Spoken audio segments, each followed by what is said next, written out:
नमस्कार, आप देख रहे हैं गंगाजल न्यूज और मैं हूं ताराचंद नागर। मेरे साथ है मेरी सहयोगी आभा सोनी। जैसलमेर और पश्चिम बंगाल में रेल हादसों के बाद रेल प्रशासन ने रेलवे की सेफ्टी पर पूरा ध्यान फोकस कर दिया है। उत्तर पश्चिम रेलवे के जीएम ने सभी डीआरएम को सेफ्टी पॉइंट चेक करने के निर्देश दिए हैं। उत्तर पश्चिम रेलवे के महाप्रबंधक विजय शर्मा ने आज स्वयं लालगढ़ से फिरोदी का विंडो निरीक्षण किया और अधिकारियों को जरूरी निर्देश दिए। जैसलमेर में 25 जनवरी को मालगाड़ी के 25 डिब्बे पटरियों से उतर गए थे और इससे पूर्व पश्चिम बंगाल के दोमोहानी में 14 जनवरी को बीकानेर गुवाहाटी रेल हादसा हुआ था। इसके बाद उत्तर पश्चिम रेलवे के जीएम ने सभी डीआरएम को section wise safety point check करने के आदेश जारी किए। साथ ही चेतावनी दी कि सेफ्टी को लेकर किसी तरह की कोताही बर्दाश्त नहीं होगी। जीएम विजय शर्मा ने आज सुबह बीकानेर में रेलवे वर्कशॉप का निरीक्षण करने के बाद लालगढ़ से फिरोदी का विंडो निरीक्षण किया। फिरोदी में वे करीब आधा घंटे रेलवे स्टेशन पर रुके और निरीक्षण के दौरान आवश्यक दिशा निर्देश दिए। शर्मा दोपहर करीब 1 बजे लालगढ़ से फिरोदी पहुंचे थे और 1:30 बजे यहां से वापस बीकानेर के लिए रवाना हुए। महाप्रबंधक ने लालगढ़ से फिरोदी के रास्ते में कोलायत, बाप व नोखड़ा स्टेशन के मध्य रेलवे क्रॉसिंग का भी गहन निरीक्षण किया। उन्होंने रेल कर्मचारियों से उनके कार्य की जानकारी ली और अधिकारियों को उचित निर्देश दिए। फिरोदी रेलवे स्टेशन पर उन्होंने पैनल रूम, एसएस रूम व प्लेटफॉर्म का निरीक्षण किया और व्यवस्थाओं पर संतोष जताया। रेलवे स्टेशन पर रेलवे सुपरिटेंडेंट सुनील पंवार व विक्रम सिंह ने उनकी अगवानी की। इस अवसर पर राधेश्याम स्टेशन मास्टर, पप्पूराम कांटेवाला, प्रकाश तेत्रवाल व नरपत राम सहित रेलवे स्टाफ उपस्थित था। निरीक्षण के दौरान Bikaner DRM Rajiv Agrawal, senior divisional operations manager Jaiprakash व उत्तर पश्चिम रेलवे के विभागाध्यक्ष बीकानेर मंडल के अधिकारीगण उपस्थित रहे। बीकानेर से हमारे संवाददाता केशव सारस्वत के अनुसार आज जीएम विजय शर्मा ने आज बीकानेर रेलवे वर्कशॉप का निरीक्षण किया। विजय शर्मा निरीक्षण के लिए बीकानेर रेलवे स्टेशन पहुंचे, जहां मंडल डीआरएम राजीव श्रीवास्तव ने उनकी अगवानी की। रेलवे वर्कशॉप में महाप्रबंधक ने रेलवे वर्कशॉप की प्रत्येक शाखा का गहन निरीक्षण किया। प्रत्येक शाखा में कार्यरत कर्मचारी से रूबरू होकर उनके कार्य की जानकारी ली। वह उनके कार्य से संतुष्ट हुए। इस बीच उन्होंने अधिकारियों को निर्देश दिए। मुख्य कारखाना प्रबंधक ने रेलवे वर्कशॉप के सभा कक्ष में आयोजित सेमिनार में बीकानेर रेलवे वर्कशॉप से संबंधित स्लाइडों से वर्कशॉप के विकास की जानकारी दी। महाप्रबंधक ने सभी मान्यता प्राप्त यूनियनों के प्रतिनिधियों से भी मुलाकात कर कर्मचारियों की समस्याओं की जानकारी ली, उनके समाधान का आश्वासन भी दिया। लोहावट उपखंड मुख्यालय पर आज बड़ी संख्या में बरसिंगों का बास राजस्व गांव पाबू नगर के खेत खसरा में खातेदारों द्वारा सरकार के पक्ष में रास्ता निकाला गया था। इस रास्ते से राई कबाग भील जाती के करीब 100 घर जुड़े हुए हैं। रास्ते पर पंचायत से ग्रेवल भी बिछा हुआ है, लेकिन कुछ लोगों द्वारा मार्ग पर कानून हाथ में लेकर जेसीबी से गड्ढे किए गए हैं, जिससे रहवासी ढाणियों को आने जाने में परेशानी होती है। इसे लेकर आज पंचायत समिति आऊ के प्रधान प्रतिनिधि शेर खां के नेतृत्व में एसडीएम मनोज कुमार मीणा को ज्ञापन सौंपकर मार्ग खुलवाने की मांग की गई। बड़ी संख्या में महिलाओं व ग्रामीणों ने 10 दिन के अंदर मार्ग नहीं खुलने पर एसडीएम मुख्यालय पर धरना प्रदर्शन की चेतावनी दी। लोहावट उपखंड मुख्यालय पर आज बड़ी संख्या में बरसिंगों का बास राजस्व गांव पाबू नगर के खेत खसरा में खातेदारों द्वारा सरकार के पक्ष में रास्ता निकाला गया था। इस रास्ते से राई कबाग भील जाती के करीब 100 घर जुड़े हुए हैं। रास्ते पर पंचायत से ग्रेवल भी बिछा हुआ है, लेकिन कुछ लोगों द्वारा मार्ग पर कानून हाथ में लेकर जेसीबी से गड्ढे किए गए हैं, जिससे रहवासी ढाणियों को आने जाने में परेशानी होती है। इसे लेकर आज पंचायत समिति आऊ के प्रधान प्रतिनिधि शेर खां के नेतृत्व में एसडीएम मनोज कुमार मीणा को ज्ञापन सौंपकर मार्ग खुलवाने की मांग की गई। बड़ी संख्या में महिलाओं व ग्रामीणों ने 10 दिन के अंदर मार्ग नहीं खुलने पर एसडीएम मुख्यालय पर धरना प्रदर्शन की चेतावनी दी।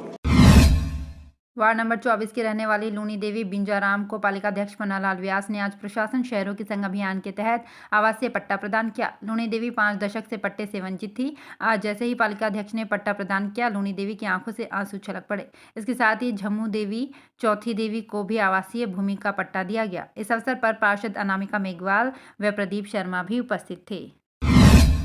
राजकीय बालिका उच्च माध्यमिक विद्यालय एसएमबी में एनएमएमएस स्कॉलरशिप में चयन होने पर छात्राओं को सम्मानित किया गया। रूम टू रीड कार्यकर्ता नीतू मखीजा ने बताया कि स्कॉलरशिप के लिए 11 बालिकाओं ने भाग लिया, जिसमें कक्षा 9वीं की 4 बालिकाओं ममता कंवर, पूजा सोनी, ज्योति सेन व महक शर्मा का चयन हुआ। पूजा सोनी ने स्टेट में 27वीं रैंक प्राप्त कर स्कूल का नाम रोशन किया है। बालिकाओं को स्कॉलरशिप के तहत 4 साल तक प्रतिवर्ष 12,000 रुपये प्राप्त होंगे। संस्था प्रधान कांता पवार ने बालिकाओं को माला पहनाकर सम्मानित किया। कार्यक्रम में वाइस प्रिंसिपल गणेश तंवर के अलावा अध्यापक राजेंद्र कुमार, दुर्गा पालीवाल, सरस्वती राजपुरोहित, अशोक सोनी, वल्लभ लखेश्वरी, मोहनलाल, मदनलाल सुथार, दीपक सांकला और स्टाफ उपस्थित था। Room to read India trust Jaipur के तहत चल रहे बालिका शिक्षा कार्यक्रम के अंतर्गत राजकीय उच्च माध्यमिक विद्यालय छीला में 2 दिवसीय अभिभावक बैठक हुई। कार्यकर्ता सपना द्विवेदी ने बताया कि बैठक में पिछले माह हुई गतिविधियों, रिस्क में आने वाली बालिकाओं के लिए माता पिता के सहयोग तथा बालिकाओं के लिए घर पर पढ़ाई के वातावरण के लिए भी चर्चा की गई। शिक्षक भाखर मल ने अभिभावकों को पढ़ाई के लिए मोटिवेट किया। नेशनल हाईवे 11 पर स्थित जय सियाराम आश्रम में आज हनुमान जी व अन्य देवी देवताओं की सकारात्मक प्रतिमाओं की प्राण प्रतिष्ठा की गई। प्राण प्रतिष्ठा कार्यक्रम रामदास महाराज की गरिमामय उपस्थिति में शास्त्री लाल चंद द्वारा विधि विधान से करवाया गया। कल देवी देवताओं और गणपति पूजन के साथ कार्यक्रम प्रारंभ हुआ। आज सुबह पूजा अर्चना और हवन के बाद मूर्तियों का पंचामृत से अभिषेक किया गया। इसके साथ ही प्राण प्रतिष्ठा करवाई गई। इस अवसर पर फलौदी के ग्राम देवता कल्याण राज तथा सप्तमुखी व एकादशमुखी हनुमान जी की शास्त्रोक्त प्रमाण से अष्ट धातु से निर्मित प्रतिमाओं की स्थापना की गई। शास्त्री लालचंद ने कहा कि वैज्ञानिक तरीके से प्रकृति की सकारात्मक प्रणाली को जीवन में क्रियान्वित करने से किसी भी प्रकार की नकारात्मकता नहीं रहती और घर परिवार में शांति रहती है। कार्यक्रम के यजमान नीरज शुक्ला व अर्पणा निवासी भोपाल, रघुनाथ सोनी व कांता सोनी सपत्नीक थे। कार्यक्रम में मगनटरू, गोबरमाली, प्रकाश सोनी, शिव जाजड़ा, भगवान दास, घनश्याम सोनी, मुरली भाटी, राधेश्याम प्रभुदयाल, रोहित, देवेन, केशव, कार्तिक, प्रताप सोनी आदि काफी संख्या में भक्तगण उपस्थित थे। स्थित जय सियाराम आश्रम में आज सभी देवी देवताओं की कृपा दृष्टि से पूज्य सदगुरुदेव श्री रामदास जी महाराज की सदप्रेरणा एवं शुभ आशीर्वाद से आश्रम में ग्राम देवता कल्याण राय जी महाराज की सकारात्मक मूर्ति की प्राण प्रतिष्ठा एवं हनुमान जी के विभिन्न स्वरूपों में सप्तमुखी और एकादशमुखी 11 मुखी की अष्ट धातु से निर्मित हनुमान जी महाराज की नवीन मूर्तियों की हर्षोल्लास के साथ में मंदिर प्रांगण में प्राण प्रतिष्ठा की गई।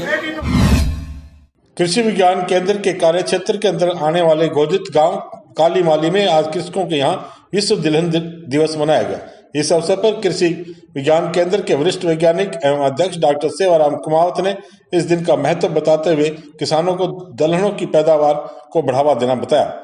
उन्होंने बताया कि पहली बार 2016 में अंतर्राष्ट्रीय दाल वर्ष घोषित किया गया था, लेकिन इस दिवस की शुरुआत 10 फरवरी 2018 से हुई। इस कार्यक्रम को संयुक्त राष्ट्र प्रायोजित करता है। दालों में कई तरह के पोषक तत्व होते हैं, इसलिए संयुक्त राष्ट्र दलहन का उत्पादन को बढ़ाकर गरीब देशों से कुपोषण को मिटाना चाहता है। केंद्र के सस्य वैज्ञानिक डॉक्टर मनमोहन पूनिया ने पोषक तत्व तथा खाद्य सुरक्षा के लिए दालों का महत्व किसानों को बताया। उन्होंने बताया कि दलहनी फसलों से में चना, मूंग, मोठ, उड़द, अरहर, मसूर और अन्य दालें शामिल होती हैं। दलहनी फसलों से वायुमंडल में उपस्थित नाइट्रोजन का स्थिरीकरण करने की क्षमता होती है, जिससे मिट्टी की उर्वरता में सुधार होता है, जिससे खेत की उत्पादन क्षमता बढ़ती है। इस दिवस पर केंद्र के कीट वैज्ञानिक डॉक्टर गजानंद नागल ने दलहनी फसलों में लगने वाले कीट व बीमारियों की रोकथाम के लिए विभिन्न उपाय बताए। इस दिवस पर करीब 45 प्रगतिशील किसान उपस्थित थे।